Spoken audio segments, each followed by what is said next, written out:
Maybe you have a person that, I don't know, maybe you work with them, maybe you live with them, but you know who they are, right? You all have this person that just drives you crazy, right? You know who I'm talking about, right? If you don't know who the person is, by the way, it's you, because there's always one in a group, and it's the person that you see them coming off at a distance, and already you're tired.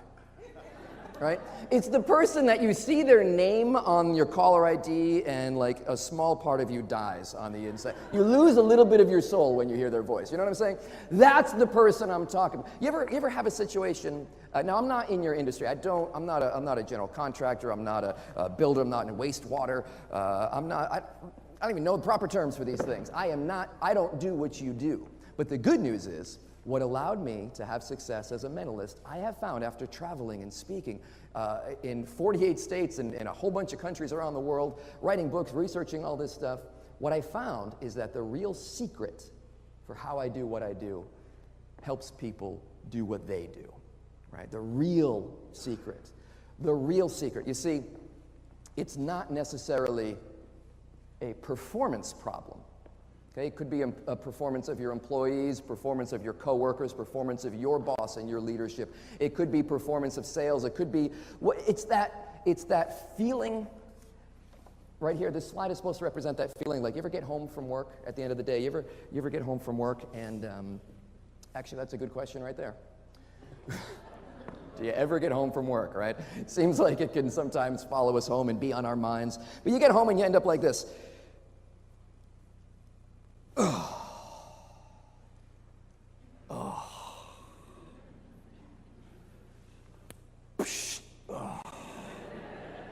You know, crack open a nice Diet Pepsi or whatever that was. I don't know what you guys are thinking.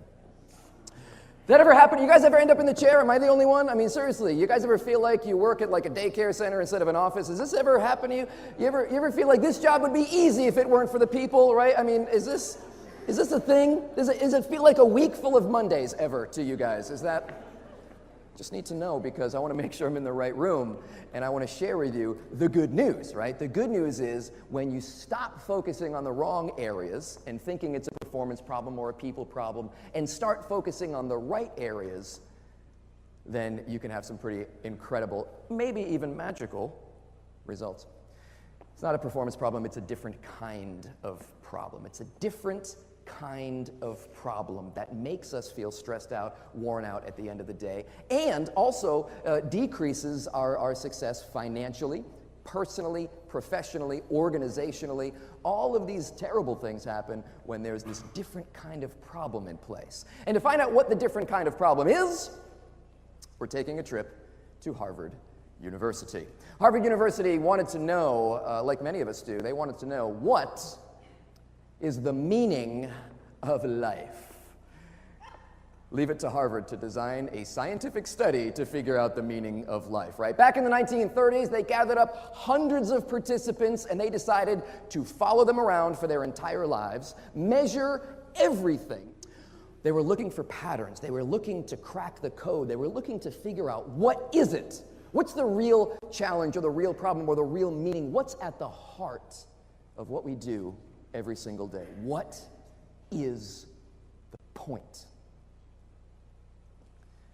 And after 80 years and $20 million invested into what is now the most famous, longest running, most extensive longitudinal human research study in history, Harvard cracked the code.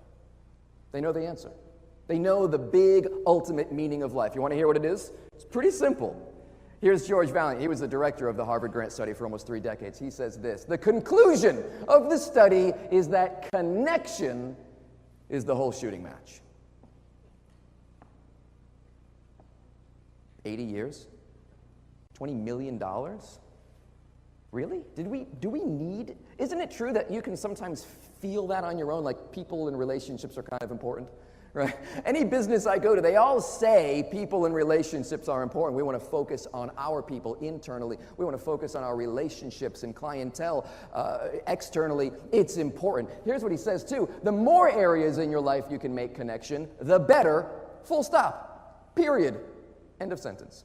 So that's the deal, right? That's the choice we face. You know, and as a magician and as a mentalist for a long time, I practiced sleight of hand and card tricks and coin tricks and thought that if I got really good at what I did, then success would come. But the truth is, it's not about getting good at what you do, it's about getting good at who you do it with, why you do it, all those reasons that build connection, foster connection, and prioritize connection. So that's the good news. We know what the secret sauce is. We know what the real problem is, what the real challenge is, what our real focus should be. Bad news is we ain't doing it. Here's Einstein. He says, "I fear the day that technology will surpass our human interaction. The world will have a generation of idiots." Oh, you've noticed. You've noticed. All right. Yeah, you've seen it too. Here's a group of friends hanging out on a college campus, much like this one, spending time together, alone together, right? All staring at their device. In fact, it is said that the average person spends about 7 to 7.5 hours per day staring at a screen. The average person. This is not a problem with millennials. Right, you got to get that out of our heads. When he said a generation of idiots, he didn't mean the millennial generation. He meant the generation as a period of time of the adult cohort on this earth. Right? This is a challenge that this time period is facing. Here's another family I caught. It's all ages. Look at this. And it's been going on for a while, man. Look at this. They're all sitting around at the dinner table with their flip phones. Seriously? It's been happening for a little while.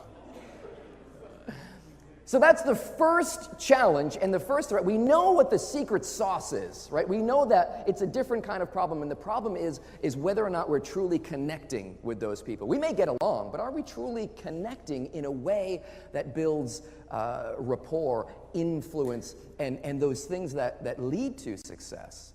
Did you know that people who are good at connecting earn an average of $171,000 per year? More than the people who are bad at it? Like over and above? So, I mean, this is a pretty relevant skill, certainly, but it's also a time when the quantity of human connection is just going through the roof. The quantity of human connection. We have these devices in our pocket. We can reach out and touch just about anybody. It's kind of cool, right? I'm not saying we need to throw the phones in the river. I think it has its place. But as the quantity of connection has gone up, what has happened to the quality of human connection? It's coming down. You've noticed. You've noticed.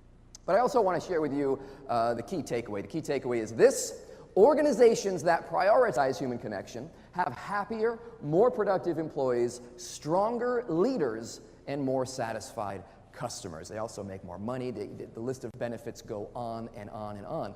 But if you're going to be an organization that prioritizes human connection, then we have to be individuals who prioritize human connection.